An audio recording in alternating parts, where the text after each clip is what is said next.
தமிழ் கதை. பொய் சாட்சி சொல்லக்கூடாது.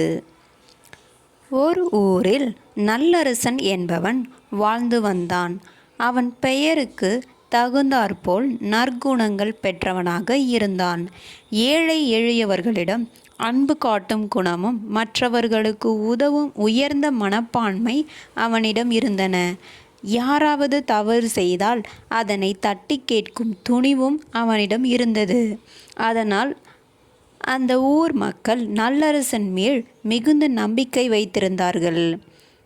அந்த ஊரில் வசதியாக வாழ்ந்து வந்த சிலர் நல்லரசனின் செல்வாக்கு கண்டு அவர் மீது பொறாமை கொண்டனர். அவர் புகழை கெடுப்பதற்கு தங்களால் முயன்ற முயற்சிகளையெல்லாம் செய்தார்கள். ஆனால் அவர்களுடைய முயற்சிகள் யாவும் தோல்வியிலேயே முடிந்தன. பணக்காரர்களாகிய தங்கவேலும் கருப்புசாமியும் இதனால் மனம் புழுங்கினர். ஏதேனும் ஒரு செயல் செய்ததை நல்லரசனை அவமானப்படுத்த வேண்டும் என்று துடியாய் துடித்தனர்.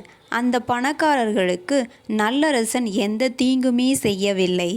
ஆனால் கோயில் திருவிழாவாக இருந்தாலும் வேறு பொது செயல்களாக இருந்தாலும் அந்த நல்ல அரசனுக்கே அனைவரும் முதல் மரியாதை கொடுத்தார்கள். இதைத்தான் அவர்களால் தாங்கிக் கொள்ள முடியவில்லை. எப்படியாவது அந்த நல்லரசனை பழிவாங்க வேண்டும் என்று கங்கணம் கட்டி அவர்கள் அந்த ஊரில் வசித்து வந்து முனியாண்டி என்பவனை அழைத்து பேசினார்கள். அந்த முனியாண்டிக்கு ஊர் மக்களிடம் நல்ல பெயர் இருந்தது. அவனை பகடைக்காயாய் பயன்படுத்தி அந்த வல்லரசனை வீழ்த்தி விடலாம் என்று அவர்கள் எண்ணினார்கள். தங்கவேலும் கருப்புசாமியும் ஒன்று சேர்ந்து சதி திட்டம் ஒன்றை தீட்டினார்கள். முனியாண்டியை தங்கள் வீட்டில் அழைத்து பேசினார்கள்.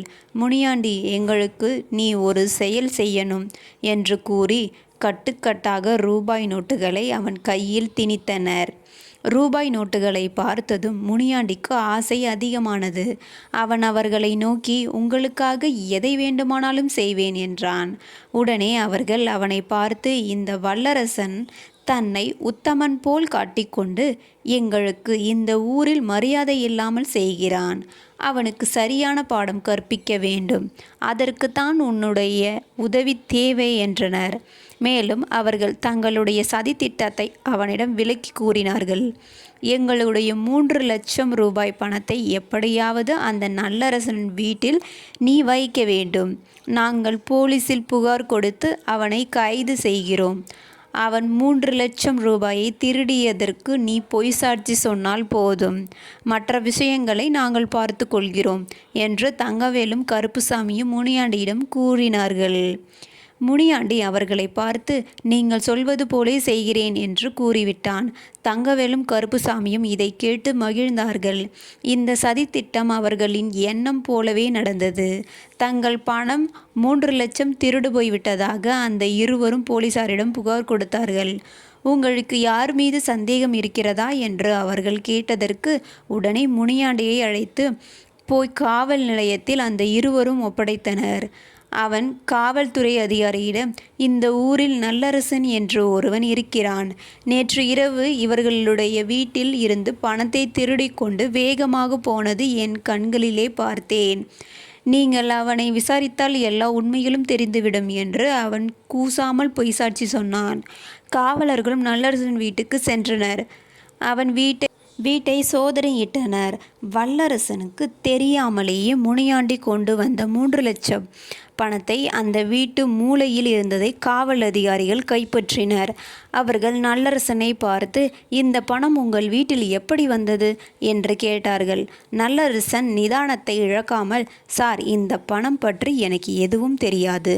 இது எப்படி இங்கே வந்தது என்பதும் எனக்கு தெரியாது. இதில் ஏதோ சதித்திட்டம் இருக்கிறது. அந்த முனியாண்டியை பார்த்து, நீங்கள் கண்காணித்ததில் உங்களுக்கு விஷயம் தெரிந்துவிடும். உங்களுடைய விசாரணைக்கு நான் முழு ஒத்துழைப்பு கொடுக்கிறேன் என்றான். ஊர் மக்களின் நல் மதிப்பிற்குரியவன் வல்லரசன் என்பதால் அவனுக்கு மதிப்பு கொடுத்து காவல் அதிகாரிகள் முனியாண்டியின் வீட்டுக்கு சென்று சோதனையிட்டனர்.